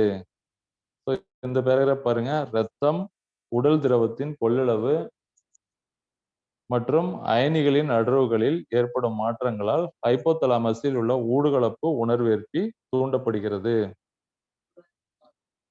உடலில் நிகழும் அதிகப்படியான திரவத்தின் இழப்பு இந்த உணர்வேற்பிகளை செயல்படுத்த செய்ய முடியும். இது நியூரோ ஹைப்போபைசிஸ் இருந்து ஆன்டி டையூரிட்டிக் ஹார்மோன் அல்லது வாசோபிரசின் வெளியிட ஹைப்போதலாமஸை தூண்டுகிறது. சரிங்களா? இப்ப இதுல முக்கியமா உடல்ல நிகழும் அதிகப்படியான திரவத்தின் இழப்பு இந்த உணர்வேற்பிகளை செயல்படுத்த செய்ய முடியும். அதிகமா நீர் வெளியில போயிருச்சு அப்படின்னா நமக்கு நிறைய வாட்டர் குடிச்சுக்கிட்டே இருக்கணும். இத கரெக்ட் பண்றதுக்கு நம்ம பாடியில ஒண்ணு இருக்கு. நியூரோ ஹைப்போபைசிஸ்ல இருந்து ஆன்டி டையூரிட்டிக் ஹார்மோன் அப்படிங்கிற ஒரு ஹார்மோன், இதுக்கு பேரு வாசோபிரசின் வெளியிட ஹைப்போதலாமஸை தூண்டுகிறது. அதான் இந்த ஃபீட்பேக் மெக்கானிசம்னா, இங்க அதிகமா வாட்டர் வெளியில போயிட்டு இருக்கு. உடனே என்ன ஹார்மோன் நமக்கு வரும்? வாசோபிரசின். சரிங்களா? ஆன்டி டையூரிட்டிக் ஹார்மோன் அப்படின்னு சொல்றோம். இந்த ஆன்டி டையூரிட்டிக் ஹார்மோனோட அளவ வந்து சரிங்களா? வெளியிட ஹைப்போதலாமஸுக்கு மெசேஜ் அனுப்பும். இந்த மாதிரி ஹைப்போதலாமஸுக்கு மெசேஜ் அனுப்புறது, அதே மாதிரி செக்ரீஷன் அதிகமா இருக்கா, கம்மியா இருக்கா, அதிகமான வாட்டர் வெளியில போகுதா அப்படிங்கிறத மெயின்டெயின் பண்றது ஃபீட்பேக் மெக்கானிசம். சரிங்களா? இத நல்லா பார்த்துக்கங்க. இதுல முக்கியமா ஃபர்ஸ்ட் ஒன்ல வந்து ஹார்மோன் பின்னூட்ட கட்டுப்பாட்டினால் ஹார்மோனல் ஃபீட்பேக் அப்படின்னா என்னன்னா, எதுவா இருந்தாலுமே ஒரு செக்ரீஷன் நம்ம உடம்புல அதிகமா இருக்கா, உடனே மெசேஜ் எங்க போயிரும்? பிரெயினுக்கு போயிரும். இந்த செக்ரீஷன நிப்பாட்டு. செக்ரீஷன் அதிகமா இருக்கு அப்படின்னு. செக்ரீஷன் கம்மியா இருந்தாலும் உடனே பிரெயினுக்கு போயிரும். சரிங்களா? செக்ரீஷன் வந்து ரொம்ப குறைவா இருக்கு. செக்ரீஷன செக்ரீட் பண்றதுக்கு அனுமதி அப்படின்ட்டு. ஸோ இதுதான் ஃபீட்பேக் மெக்கானிசம். அதுதான் தமிழ்ல நம்ம என்ன சொல்றோம்னா, ஹார்மோன் பின்னூட்ட கட்டுப்பாடு அப்படின்னு சொல்றோம். சரிங்களா? ரத்தம், உடல் திரவத்தின் கொள்ளளவு மற்றும் அயனிகளின் அடர்வுகளில் ஏற்படும் மாற்றங்களினால் ஹைப்போதலாமஸில் உள்ள ஊடுகலப்பு உணர்வேற்பி ஆஸ்மா ரிசப்டார் தூண்டப்படுகிறது. இதையும் அண்டர்லைன் பண்ணி வச்சுக்கங்க. இதெல்லாம் கம்மியா இருக்கா, இல்ல அதிகமா இருக்கா அப்படின்னா உடனே இங்க தூண்டப்படும். சரிங்களா? இது எப்படி நடக்குது அப்படின்னா, ஆன்டி டையூரிட்டிக் ஹார்மோன் வாசோபிரசின் அது வெளியிடுறதுக்கு ஹைப்போதலாமஸுக்கு சரிங்களா? இந்த தூண்டுதலை கொடுக்கும். நமக்கு நம்மளோட பிட்யூட்டரியில இருக்கிறது தான் நியூரோ ஹைப்போபைசிஸ், அடினோ ஹைப்போபைசிஸ்ன்னு 2 பகுதி இருக்கு. சரிங்களா? அடினோ ஹைப்போபைசிஸ்ங்கிறது ஆன்டீரியர் ரீஜன். இந்த நியூரோ ஹைப்போபைசிஸ் அப்படிங்கிறது போஸ்டீரியர் ரீஜன். நம்ம ஏற்கனவே பார்த்திருக்கிறோம். இந்த பிட்யூட்டரி கிளாண்ட் மட்டும் சரிங்களா? அந்த பிட்யூட்டரி கிளாண்ட் வந்து 2 எம்பிரியானிக் ஸ்டெம் செல்ஸ்ல இருந்து உருவாக்கப்பட்டிருக்கும். இந்த பிட்யூட்டரி கிளாண்ட் மட்டும் எப்படி இருக்குங்க? 2 எம்பிரியானிக் ஸ்டெம் செல்ஸ்ல இருந்து வந்திருக்கும். ஆனா நம்மளோட ஹார்ட்டே ஒரு எம்பிரியானிக் ஸ்டெம் செல்ஸ்ல இருந்து தான் உருவாகியிருக்கு. அதே மாதிரி நம்மளோட கிட்னி அப்படின்னா ஒரு எம்பிரியானிக் ஸ்டெம் செல்ஸ். பெரிய ஆர்கனே ஒரு எம்பிரியானிக் ஸ்டெம் செல்ஸ்ல இருந்து தான் வந்திருக்கும். ஆனா இந்த பிட்யூட்டரி மட்டும் வந்து 2 எம்பிரியானிக் ஸ்டெம் செல்ஸ்ல இருந்து வந்திருக்கும். ஸோ அதனால வந்து இதோட செக்ரீஷன் எல்லாமே டிஃப்ரெண்டா தான் இருக்கும். ஆன்டீரியர் ஒரு மாதிரி இருக்கும், போஸ்டீரியர் ஒரு மாதிரி இருக்கும். அதான் அடினோ ஹைப்போபைசிஸ்ல இருந்து செக்ரீட் ஆவறதெல்லாம் ஒரு மாதிரி இருக்கும். நியூரோ ஹைப்போபைசிஸ்ல இருந்து செக்ரீட் ஆவறதெல்லாம் ஒரு மாதிரி இருக்கும் அப்படின்னு சொல்றாங்க. டிஃப்ரெண்ட் ஃபங்க்ஷனா இருக்கும் அப்படிங்கறத நம்ம பார்க்கிறோம். சரிங்களா? நியூரோ ஹைப்போபைசிஸ்னா எதுல இருக்குங்க? எதுல இருக்கக்கூடிய ஒரு பார்ட்? பிட்யூட்டரியில சார். பிட்யூட்டரியில இருக்கிற நியூரோ ஹைப்போபைசிஸ், அடினோ ஹைப்போபைசிஸ்னு 2 பகுதி இருக்கு. சரிங்களா? அடினோனா ஆன்டீரியர் ரீஜன், நியூரோனா போஸ்டீரியர் ரீஜன். இந்த போஸ்டீரியர் ரீஜன்ஸ்ல இருந்து தான் என்ன ஹார்மோன் செக்ரீட் ஆகுது? ஆன்டி டையூரிட்டிக் ஹார்மோன் அப்படிங்கிறதுக்கு இன்னொரு பேர் என்னன்னா வாசோபிரசின். ஆன்டி டையூரிட்டிக் ஹார்மோன் அல்லது வாசோபிரசின் வெளியிட ஹைப்போதலாமஸை தூண்டுகிறது. சரிங்களா? அதிகமான நீர் போய்கிட்டே இருந்ததுன்னா இந்த ஹார்மோன் வந்துடும், ஆன்டி டையூரிட்டிக் ஹார்மோன். ஸோ இப்ப இது அதிகமா இருக்கு ஒரு அனிமல்ஸுக்கு அப்படின்னா அதுக்கு யூரின் வருமா வராதா? ஒரு அனிமல்ஸுக்கு அதிகமான ஆன்டி டையூரிட்டிக் ஹார்மோன் இருக்கு, வாசோபிரசின். அதுக்கு யூரினே வந்து வராது. யூரின் ரொம்ப குறைஞ்ச அளவு தான் போகும். இந்த வாசோபிரசினோட வேலை என்னங்க? கலெக்டிங் டக்ட்ல இருந்து நீரை வந்து அப்சர்வ் பண்ணி எடுக்கிறது தான் இதோட வேலை. அதிகமா இருக்கு அப்படின்னா அது எடுத்துக்கிட்டே இருக்கும். சரிங்களா? இதை கொஞ்சம் பார்த்துங்க. அடுத்தது பாருங்க. குழாயின் பிந்தைய பகுதிகளில் இருந்து நீர் மீளுறிஞ்சுதலை ஏடிஹெச் எளிதாக்கிறது. இதன் மூலம் சிறுநீரக பெருக்கை தடுக்கிறது. உடல் திரவ அளவின் அதிகரிப்பு ஊடுகலப்பு உணர்வின் செயல்பாட்டை நிறுத்துகிறது மற்றும் ஏடிஹெச் வெளியீட்டை அடக்குகிறது. சரிங்களா? நமக்கு அடினோ நமக்கு வந்து ஹைப்போதலாமஸ்ல இருந்து மெசேஜ் வந்தா தான் ஆன்டி டையூரிட்டிக் ஹார்மோன் வந்து செக்ரீட் ஆகும். சரிங்களா? அந்த ஆன்டி டையூரிட்டிக் ஹார்மோன் வந்து செக்ரீட் ஆனாவே நார்மலான அளவு எல்லாத்துக்குமே இருக்கும். ஒரு சிலருக்கு ரொம்ப அதிகமா போயிருச்சு அப்படின்னா இதனாலயும் நமக்கு ப்ராப்ளம் வரும். சரிங்களா? அதனால ஆன்டி டையூரிட்டிக் ஹார்மோன் அப்படிங்கறத நல்லா அண்டர்லைன் பண்ணிக்கங்க. It is otherwise called vasopressin. It is secreted from the neuro hypophysis. Neuro ஹைப்போபைசிஸ்ல இருந்து செக்ரீட் ஆகிற ஒரு பிட்யூட்டரி ஹார்மோன் தான் வாசோபிரசின். இதுக்கு இன்னொரு பேரு ஆன்டி டையூரிட்டிக் ஹார்மோன் அப்படின்னு சொல்றோம். சரிங்களா? இந்த நாளங்களில் ஏற்படும் குறுக்க விளைவுகளின் மூலம் ஏடிஹெச் சிறுநீரக செயல்பாட்டையும் பாதிக்கும். சரிங்களா? இந்த நாளங்கள்ல ஏற்படும் குறுக்க விளைவுகள் அப்படின்னா இடையீட்டு விளைவுகள்னால என்ன ஆகும்? ஏடிஹெச் சிறுநீரக செயல்பாட்டையும் பாதிக்கும். இதனால் இது இரத்த அழுத்தத்தை அதிகரிக்க செய்கிறது. இரத்த அழுத்தம் அதிகரிப்பின் காரணமாக கிளாமருலார் இரத்த ஓட்டமும் அதிகரிக்கும் மற்றும் இதன் மூலம் கிளாமருலார் வடிகட்டுதல் விகிதமும் அதிகரிக்கும். நம்மளோட இரத்த ஓட்டம் அதிகமா இருந்தா எல்லா இடத்துலயும் என்ன பண்ணும்? பிரஷர் அதிகமா இருக்கும். பிரஷர் அதிகமா இருக்கும்போது இதுக்கெல்லாம் வேலை அதிகமா இருக்கும். நார்மலான ஒரு இதுல இருந்தோம் அப்படின்னா எதுவும் ஆகாது. அதனாலதான் கரெக்டா எல்லாருமே என்ன பண்ணணும்னா கரெக்டான எக்ஸசைஸ், வாக்கிங் இதெல்லாம் கொஞ்சம் நல்லா கரெக்டா பண்ணிட்டு இருந்தோம்னா நம்ம உடம்பு நார்மலான இருக்கும். நம்ம எக்ஸஸா இருக்கிற அந்த ப்ரெஷரை வந்து நம்ம தடுத்தரலாம். ஓகேங்களா? ஸோ இதுக்கு முக்கியமான காரணம் வந்து ஒன் ஆஃப் த ரீசன் அப்படின்னு பார்த்தீங்கன்னா நமக்கு ஏடிஹெச் தான். சரிங்களா? இந்த ஏடிஹெச் வந்து கரெக்டான அளவுல நமக்கு செக்ரீட் ஆச்சுன்னா எந்த பிரச்சனையும் இல்லை. அது அதிகமாகும் போது ஒரு பதற்றத்தை எல்லாம் உண்டு பண்ணும் நமக்கு.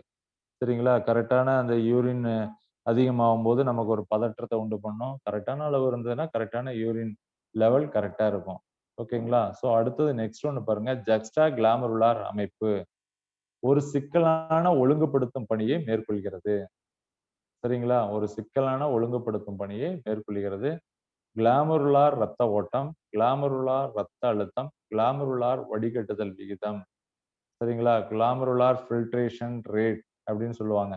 கிளாமருலார் ஃபில்ட்ரேஷன் ரேட் குறையும் போது ஜக்ஸ்டா கிளாமருலார் துகள் செல்களை தூண்டி ரெனின் ஹார்மோனை வெளியிட செய்கிறது. இது வெரி இம்பார்ட்டன்ட் கொஸ்டின். சரிங்களா?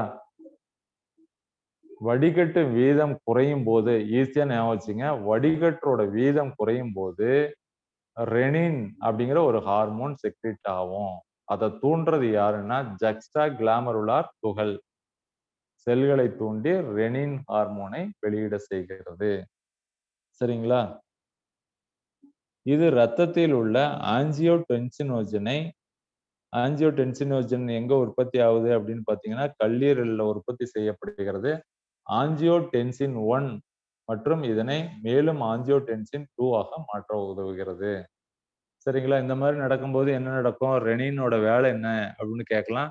ஆஞ்சினோடென்சினோஜனை ஆஞ்சினோடென்சின் 1 மற்றும் ஆஞ்சினோடென்சின் 2 ஆக மாற்ற உதவுகிறது. சரிங்களா? ஸோ ஆஞ்சினோடென்சின் 2 ஒரு சக்தி வாய்ந்த இரத்த நாள சுருக்கி வாசோ கன்ஸ்ட்ரக்டர் அப்படின்னு சொல்றோம். இரத்த நாள சுருக்கி அண்டர்லைன் பண்ணிக்கங்க. ஆஞ்சியோடென்சின் 2 அதோட முக்கியமானது என்ன அப்படின்னு பாத்தீங்கன்னா இரத்த நாள சுருக்கி. இது கிளாமருலார் இரத்த அழுத்தத்தை அதிகரிக்கிறது. இதன் மூலம் கிளாமருலார் வடிகட்டுதல் விகிதம் அதிகரிக்கிறது. இரத்த நாளத்தை சுருக்கும் போது என்ன ஆகும்? வடிகட்டுறதோட விகிதம் அதிகமாகுது. அதுக்கு என்ன வேணும்? நமக்கு ரெனின் வேணும். சரிங்களா? அந்த ரெனினை செக்ரீட் பண்றது எது அப்படின்னா ஜக்ஸ்டா கிளாமருலார் துகள். ஜக்ஸ்டா கிளாமருலார் சரிங்களா? அதுதான் துகள் செல்களை தூண்டி ரெனின் ஹார்மோனை வெளியிட செய்கிறது. அந்த ரெனினோட வேலை என்னங்க? ஆஞ்சினோடென்சினோஜனை ஆஞ்சினோடென்சின் 1 ஆஞ்சினோடென்சின் 2 ஆக மாற்ற உதவுகிறது. இதுல ஆஞ்சினோடென்சின் 2 என்ன பண்ணுது? வாசோ கன்ஸ்ட்ரக்ஷனை பண்ணுது. சரிங்களா? இரத்த நாள சுருக்கிய செயல்படுது. அதே மாதிரி ஆஞ்சியோடென்சின் 2 அட்ரினல் கார்டெக்ஸையும் தூண்டுவதன் மூலம் ஆல்டோஸ்டிரான் வெளியிடுகிறது. இந்த ஹார்மோன் குழாயின் சேமி பகுதியில் இருந்து சோடியம் மற்றும் நீரை மீளுறிஞ்சுவதற்கு காரணமாகிறது. இது இரத்த அழுத்தத்தின் அதிகரிக்கும் கிளாமருலார் வடிகட்டுதல் விகிதத்தின் அதிகரிப்பிற்கும் வழிவகுக்கிறது. இந்த சிக்கலான வழிமுறை பொதுவாக ரெனின் ஆஞ்சியோடென்சின் வழிமுறை. சரி, ஒண்ணும் இல்லைங்க, இது வெரி சிம்பிள் தான். எங்க செக்ரீட் ஆகுதுன்னு பாருங்க. சரிங்களா? ரெனினை செக்ரீட் பண்றதுக்கு காரணம் யாருங்க காரணம்? ஜக்ஸ்டா கிளாமருலார், அதுதான் காரணம். சரிங்களா? ரெனினை செக்ரீட் பண்றதுக்கு எது தூண்டுது? ஜக்ஸ்டா கிளாமருலார். இது எப்ப ரெனின் செக்ரீட் ஆகும்? வடிகட்டும் திரவத்தின் வீதம் குறையும் போது. நல்லா கொஞ்சம் கவனிச்சுக்கங்க. வடிகட்டுறதோட வீதம் குறையும் போது ஜக்ஸ்டா கிளாமருலார் என்ன பண்ணும்? ரெனினை வந்து செக்ரீட் பண்ணும். ரெனின் வந்த உடனேயே என்ன பண்ணும்? ரெனின் வந்து ஆஞ்சினோடென்சினோஜனை ஆஞ்சினோடென்சின் 1 ஆகவும் ஆஞ்சினோடென்சின் 2 ஆகவும் மாற்றுகிறது. ஆஞ்சினோடென்சின் 2 என்ன பண்ணும்? இரத்த நாளத்தை சுருக்கும் போது இந்த வடிகட்டுறதோட விகிதம் அதிகரிக்கும். அவ்வளவுதான். சரிங்களா? சிம்பிளா ஞாபகம் வச்சுங்க. இன்னொன்னு, ஆஞ்சினோடென்சின் 2 அட்ரினல் கார்டெக்ஸையும் தூண்டுவதன் மூலம் ஆல்டோஸ்டிரான் வெளியிடப்படுகிறது. சரிங்களா? ஆல்டோஸ்டிரானையும் வெளியிடுகிறது அப்படின்னு சொல்றோம். ஸோ இதுதான் வந்து ரெனின் ஆஞ்சியோடென்சின் மெக்கானிசம். சரிங்களா? ரெனின் ஆஞ்சியோடென்சின் மெக்கானிசம்னா என்னன்னு தெரிஞ்சு வச்சுக்கங்க. இது ரெண்டும் சேர்ந்து தான் நம்ம பாடியில ஆல்டோஸ்டிரானை செக்ரீட் பண்றதுக்கு யூஸ் ஆகுது. அதுக்கு அடுத்தது பாத்தீங்கன்னா, இதயத்தின் ஏற்றியத்திலிருந்து வரும் இரத்த ஓட்டம் அதிகரிப்பின் காரணமாக ஏட்ரியல் நியூட்ரிட்ரிக் ஃபேக்டர் ஏஎன்எஃப் வெளியிடப்படுகிறது. சரிங்களா? ஏட்ரியல் நியூட்ரியூட்ரிக் காரணி ஏஎன்எஃப் நுண்குழல் விரிவாக்கத்தை இரத்த குழாய்கள் விரிவடைதல் ஏற்படுகிறது மற்றும் இதன் மூலம் இரத்த அழுத்தம் குறைகிறது. ஏட்ரியல் நியூட்ரிட்ரிக் காரணி பொறிமுறை மெக்கானிசம். எனவே ரெனின் ஆஞ்சியோடென்சின் செயல்முறையின் மீது சரிபார்ப்பிற்காக செயல்படுகிறது. ஸோ ஒரு தாட்டி இது நடந்துருச்சு அப்படின்னா அதை சரி பார்க்கறதுக்கு இதுல ஒரு மெக்கானிசம் இருக்கு. இது கரெக்டா இருக்கா, நடந்துகிட்டு இருக்கா அப்படிங்கிறதுக்கு என்ன காரணம்? நம்மளோட ரத்த ஓட்டம் அதிகரிப்பின் காரணமாக ஏட்ரியல் நியூட்ரியூட்ரிக் ஃபேக்டர் வெளியிடப்படுகிறது. ஏஎன்எஃப் அப்படிங்கிற ஒரு ஃபேக்டர் வெளியிடப்படுகிறது. இது வந்து இந்த மெக்கானிசம் கரெக்டா நடக்குதா? இது பாருங்க, ஏட்ரியல் நியூட்ரியூட்ரிக் காரணி நுண்குழல் விரிவாக்கத்தை ஏற்படுத்துகிறது மற்றும் இதன் மூலம் இந்த அழுத்தம் குறைகிறது. ஏட்ரியல் நியூட்ரியூட்ரிக் காரணி பொறிமுறை மெக்கானிசம். எனவே ரெனின் ஆஞ்சியோடென்சின் செயல்முறையின் மீது சரிபார்ப்பானாக செயல்படுகிறதுன்னா அது கரெக்டா நடக்குதா இல்லையா அப்படின்னு அதை பார்க்கறது யாருன்னா ஏஎன்எஃப். ஓகேங்களா? ஸோ இதுல பாருங்க, இதுல நம்ம நிறைய கொஞ்சம் மெமரி பண்ணிக்கிட்டு தான் வச்சுக்கணும். ஒவ்வொரு ஏரியாவில் இது கொஞ்சம் மெமரி பண்றது. இப்ப நம்ம பார்த்தது எல்லாமே என்ன பார்த்துருக்குறோம் அப்படின்னா நெஃப்ரானோட ஸ்ட்ரக்சர்ல சரிங்களா என்னென்ன ஃபங்க்ஷன் இருக்கு, அதோட ஒவ்வொரு பார்ட்லயும் என்னென்ன ஃபங்க்ஷன் நடக்குது அப்படின்னு பார்த்தோம். ஸோ அதே மாதிரி இதோட செயல்பாடு எப்படி இருக்கு, எப்படி வந்து ஒழுங்குபடுத்தப்படுகிறது அப்படின்னா அதுல ரொம்ப முக்கியமான இது நம்மளோட நம்மளோட ஹார்ட்டோட நம்மளோட பிரெயினோட பகுதி அப்படின்னு பார்த்தீங்கன்னா ஹைப்போதலாமஸ். சரிங்களா? அதுவும் முக்கியம். அதே மாதிரி ஹார்ட் கரெக்டா பம்பிங் ஆகணும். அதுவும் ரொம்ப முக்கியம் அப்படின்னு நம்ம பார்த்தோம். சரிங்களா? ஸோ இது எல்லாமே கொஞ்சம் நல்லா பார்த்துக்குங்க. இன்னைக்கு இருக்கிறதெல்லாம் கொஞ்சம் நல்லா தெளிவா படிச்சுக்கங்க. சரிங்களா? இதுல ஏதாவது டவுட் இருக்குங்களா? இத படிச்சு பார்த்தீங்கன்னா நெறைய டவுட் வரும். இந்த ஏரியா எல்லாமே. எப்படிம்மா இருக்கு இது? எழுதிறலாமா? கொஸ்டின் வந்தா?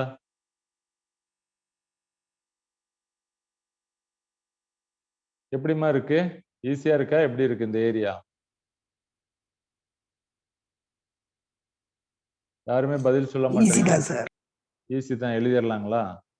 சரி. நீங்க கொஞ்சம் இதுல வந்து முக்கியமான ஒரு கீ பாயிண்ட்ஸ் மாரி ரெடி பண்ணி அதெல்லாம் கொஞ்சம் மெமரைஸ் பண்ணிருங்க. சரிங்களா? ஏதாவது டவுட் இருக்குங்களா? யாருமே டவுட் கேட்கவே மாட்றீங்களே.